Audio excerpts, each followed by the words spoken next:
بسم اللہ الرحمن الرحیم۔ ہم لوگ امت مسلمہ کی تاریخ میں عہد صحابہ اور تابعین رضی اللہ عنہم کے پیریڈ میں دعوت کی اسٹڈی کا بیان کر رہے تھے۔ پچھلے لیکچر میں آپ کو یاد ہوگا کہ ہم نے یہی ٹارگٹ کیا تھا کہ خلفائے راشدین کے زمانے میں دعوت کیسے پھیلی، تو اب وہی اس کو ہم کنٹینیو کرتے ہیں۔ پچھلی بار تو آپ کو یاد ہوگا کہ ہم نے ابو بکر صدیق رضی اللہ عنہ کا ایک لیٹر دیکھا تھا کہ انہوں نے کیسے میسج پہنچایا اور پھر صحابہ کرام نے کیسی گفتگو کی۔ تو اس میں ظاہر ہے کہ یہ 100% ایویڈنس تو نہیں ہے، لیکن جو جو گفتگو سامنے آئی ہے تو اس میں سے چند ایک کو میں نے سیمپل کے طور پر کر لیا کہ اب جیسے مثلاً ہم نے دیکھا کہ خالد بن ولید رضی اللہ عنہ نے جنگ سے پہلے ایک بڑے جارج کرسچن ایک بڑے جنرل تھے ملٹری کے، تو ان سے کیسے گفتگو ہوئی، تو یہ پوری بات چیت چلی۔ پھر اسی طرح ہم نے یہ دیکھا تھا کہ یروشلم جب فتح ہوئی تو اس کے خود کرسچنز کے اسکالرز نے کیا بیان کیا اور کیسے ہوا، اور پھر اسی طرح ہم نے یہ دیکھا کہ عمر رضی اللہ عنہ نے جب وہ خود یروشلم فتح کی تھی اور خود وہ تشریف لے گئے تھے تو انہوں نے پورے ایگریمنٹ کیسا ان سے طے کیا تھا، اور پھر ان پہ یہ جو جزیہ کا ٹیکس ایک نان مسلمز پہ جو رکھا گیا تھا تو وہ کتنا تھا، اور مسلمانوں پہ جو زکوٰۃ کا ٹیکس تھا وہ کتنا تھا۔ تو دونوں کو ہم نے پچھلے لیکچر میں ڈسکشن کی تھی، آپ نے نہیں سنا تو سن لیجئے جا کے۔ تو اب ہم اگلی بات کرتے ہیں کہ ایک اصل ریزن ہمیں سامنے آتی ہے کہ صحابہ کرام رضی اللہ عنہم کا ایٹیٹیوڈ کیسا تھا کہ جس کے نتیجے میں لوگ ایمان لائے، اور اس کا دوسرا ایک سائڈ بھی کہ جو غیر مسلم مذہبی اسکالر تھے تو جو ان کے رہنما تھے ان کا ایٹیٹیوڈ کیسا تھا اور انہوں نے کیسی بات کی۔ اس کو میں کوئی اپنی بات نہیں کرتا بلکہ خود کرسچن اسکالر آرنلڈ صاحب نے اپنی بک میں جو جو ڈیٹیل لکھی ہے اسی کو ہم دیکھتے ہیں کہ ان کا کیا ایٹیٹیوڈ تھا، اس کا رزلٹ کیا رہا۔ اس سے ہمیں یہ ایک عبرت ملتی ہے کہ ہمارے جو مذہبی جو بھی رہنما ہے تو ان کو کیسے ایٹیٹیوڈ اختیار نہیں کرنا چاہیے، تو اس سے ہمیں بھی ایک آئیڈیا ہو جائے گا۔ اب دیکھیے آرنلڈ صاحب کی بک کا ترجمہ میں کر رہا ہوں، آپ خود اس کی انگلش میں آپ خود ڈاؤن لوڈ کر لیجئے ان کی بک کو اور پڑھ لیجئے۔ تو اب ہوا کیا تھا کہ بہت سے عیسائی علماء نے یہ فرض کیا تھا کہ مشرقی چرچ کی اخلاقی اور روحانی کمزوری نے بہت سوں کے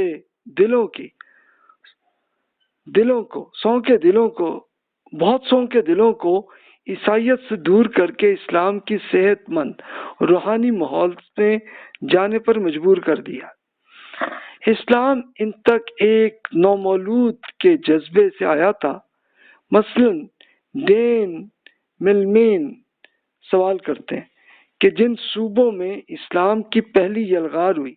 ان میں عیسائی دنیا کی حالات کیا تھی؟ ایک فرقہ دوسرے سے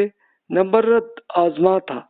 علماء دوسرے علماء سے عقائد کے مابعد طبیعتی اور ناقابل فہم مسائل پر الجھ رہے تھے۔ آرتھوڈاکس، نستوری، یوٹیچینز اور یعقوبی ایک دوسرے کی ختم نہ ہونے والی دشمنی کے ساتھ مار رہے تھے۔ عیسائیت کے مشترک دفاع کے بجائے فرقہ واریت کی برائی اس درجے میں پھیلی ہوئی تھی کہ اگر ایک فرقے کو غیر عیسائی کے ہاتھ نقصان اٹھانا پڑتا تو دوسرا فرقہ اس سے خوش ہوتا تھا۔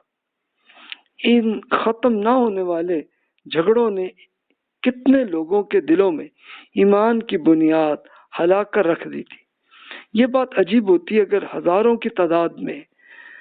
کنفیوز لوگ ان طویل اور ختم نہ ہونے والے بحثوں سے نجات حاصل کرنے کے لیے محمد صلی اللہ علیہ وسلم کی نبوی مشن پر ایمان نہ لا کر توحید کی سمجھ میں آنے والے عقیدے کی پناہ حاصل نہ کرتے۔ اسی طرح سائٹانی مشرقی چرچ کی عیسائیوں میں اسلام کے فروغ کی وجہ یہ قرار دیتے ہیں کہ کرسچن تھیولوجی میں ہیلینسٹک نظریات سرایت کر گئے تھے کہ مشرق کے لوگوں کے لیے جو کہ واضح اور سادہ تصورات کو پسند کرتے تھے، ہیلینسٹک کلچر مذہبی نقطہ نظر سے ایک مصیبت تھی، کیونکہ ان سے حضرت عیسیٰ علیہ السلام کے سادہ اور اعلیٰ تعلیمات کو ایسے مذہب میں تبدیل کر دیا جو کہ سمجھ میں نہ آنے والے عقائد پر مشتمل تھا، اور اس میں بھی یقینی اور شکوک و شبہات بہت زیادہ تھے۔ اس سے عدم اطمینان کی ایسی کیفیت پیدا ہوئی جس کے نتیجے میں مذہبی ایمان کی بنیادیں ہل گئیں۔ اچانک صحرا میں ایک نئی نبوت کی خبر ان تک پہنچی، تو یہاں نامناسب لفظ میں یہاں پہ ان کو حذف کر رہا ہوں اور اگلی بات بیان کرتا ہوں کہ مشرقی عیسائیت اندرونی جھگڑوں، عقیدے کے اختلافات اور بے یقینی کی سبب نئے مذہب کی کشش کا مقابلہ نہ کر سکے۔ یعنی اصل اب اس کو مختصراً ہم یہ دیکھ لیجئے کہ اب یہ مشرقی چرچ سے مراد یعنی صرف ان کا ایک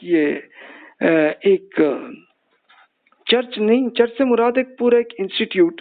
تھا ان کا، کرسچنز کا، تو ان میں آپس میں کئی فرقے بن گئے تھے، وہ آپس میں لڑ رہے تھے، اور اس کے ساتھ ساتھ پھر ایک یہ فلسفہ جو اسپیشلی جو خاص طور پر گریس کے فلسفے سے جو بھی پوائنٹ آف ویو آ گئے تھے تو وہ ان کے مذہب کا حصہ بن گئے تھے، تو اس میں بہت سارے کوشچنز تھے جن کا آنسر نہیں مل رہا تھا انہیں کرسچنز کو۔ تو جب رسول اللہ صلی اللہ علیہ وسلم کا میسج پہنچا اور صحابہ کرام رضی اللہ عنہم نے جب ان کے لشکر نے جا کے وہ فتح بھی کیا اور ان سے بہت اچھا ایٹیٹیوڈ رکھا، تو پھر ان کو سمجھ آنے لگی بات، ان کے جو کوشچنز تھے ان کے آنسرز ملنے لگے، تو پھر وہ لوگ ایمان لانے لگے۔ اب مزید ہم یہ دیکھتے ہیں، آرنلڈ اس میں مزید یہ بیان کرتے ہیں کہ اس نئے مذہب نے بھی ایک جنبش قلم بھی یقینی کا خاتمہ کر کے سادہ، واضح اور غیر اختلافی عقائد پیش کیے جس کے ساتھ دنیاوی فوائد بھی وابستہ تھے۔ مشرق نے حضرت عیسیٰ علیہ السلام کو چھوڑ دیا اور پیغمبر عرب یعنی رسول اللہ صلی اللہ علیہ وسلم کے بازوؤں کے آغوش میں پناہ لی، تو انہوں نے حضرت عیسیٰ علیہ السلام کو چھوڑا نہیں، بلکہ حضرت عیسیٰ علیہ السلام اور محمد صلی اللہ علیہ وسلم دونوں کا مذہب ایک ہی تھا، تو وہاں پہ خیر وہ ایمان لے۔ تب انہی کے اسکالر کینن ٹیلر لکھتے ہیں، یہ بھی اس پرانے زمانے کے ایک اسکالر تھے، تو وہ کہتے ہیں یہ سمجھنا آسان ہے کہ اصلاح یافتہ یہودی مذہب یعنی اسلام اس قدر تیزی سے افریقہ اور ایشیا میں کیوں پھیلا۔ دراصل افریقی اور شامی یعنی کرسچن علماء نے ناقابل فہم مابعد الطبیعتی تصورات کو حضرت عیسیٰ علیہ السلام کے دین کی جگہ دے دی تھی۔ ان کے زمانے میں جو بے کرداری پائی جاتی تھی اس کے مقابلے میں انہوں نے تجرد یعنی شادی نہ کرنا اور کنوارگی کو ایک نیکی بنا دیا تھا۔ مقدس بننے کا راستہ ترک دنیا تھا، راہبوں کا تقدس مٹی میں ملنے پر تھا۔ عام لوگ عملاً مشرک ہو چکے تھے جو کہ شہیدوں، اولیاء اور فرشتوں کے بہت سے بڑے مجمع کو پوجا کر رہے تھے۔ اعلیٰ طبقات میں مردانگی نہ رہی تھی اور وہ کرپٹ ہو چکے تھے۔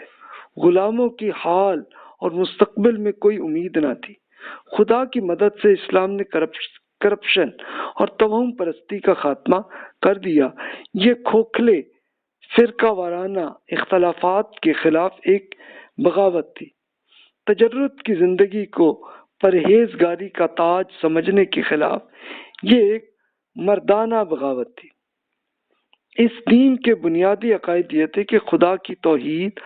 اور بڑائی، اور یہ کہ وہ رحم دل اور پاکیزہ ہے، اور یہ کہ وہ چاہتا ہے کہ اس کی اطاعت کی جائے، یہ کہ انسان ایک ذمہ دار مخلوق ہے اور مستقبل میں ایک دن ایسا آنے والا ہے کہ جب انسان کو اپنے اعمال کا حساب دینا ہوگا، اور بدی میں مبتلا لوگوں کو سزا دی جائے گی، اور اس نے نماز، زکوٰۃ، روزہ اور رحم دلی کو نیکی قرار دیا۔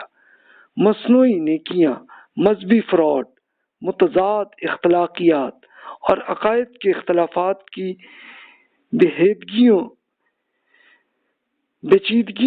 پیچیدگیوں کو اس مذہب نے دور کر دیا اور اس نے رہبانہ زندگی کی بجائے شادی شدہ زندگی کو ترجیح دی۔ اس نے غلاموں کو انسانیت کی، بھائی چارے کی امید دلائی اور انسانی فطرت کی بنیادی حقائق کو تسلیم کیا۔ یہ آرنلڈ صاحب نے وہ سچویشن بیان کی ہے کہ ظاہر ہے کہ کرسچنس کے فرقوں اور ان میں لڑائی جھگڑا اور جو ان کے پوائنٹ آف ویو بن گئے تھے، تو ان کے رزلٹ میں خود کرسچنس نے اسی وجہ سے انہوں نے اسلام قبول کیا۔ اور اصل اسلام تو وہی ہے، اللہ تعالیٰ پہ سرنڈر ہونا، اور حضرت عیسیٰ علیہ السلام، ان سے پہلے موسیٰ علیہ السلام، پھر اس سے پہلے ابراہیم علیہ السلام، ان سے پہلے انبیاء کرام علیہ السلام کا میسج یہی تھا، ایک ہی تھا۔ تو یہ جب ان کو پہنچ گیا تو وہ ایمان لائے، تو یہ اصل ریزنز ہے۔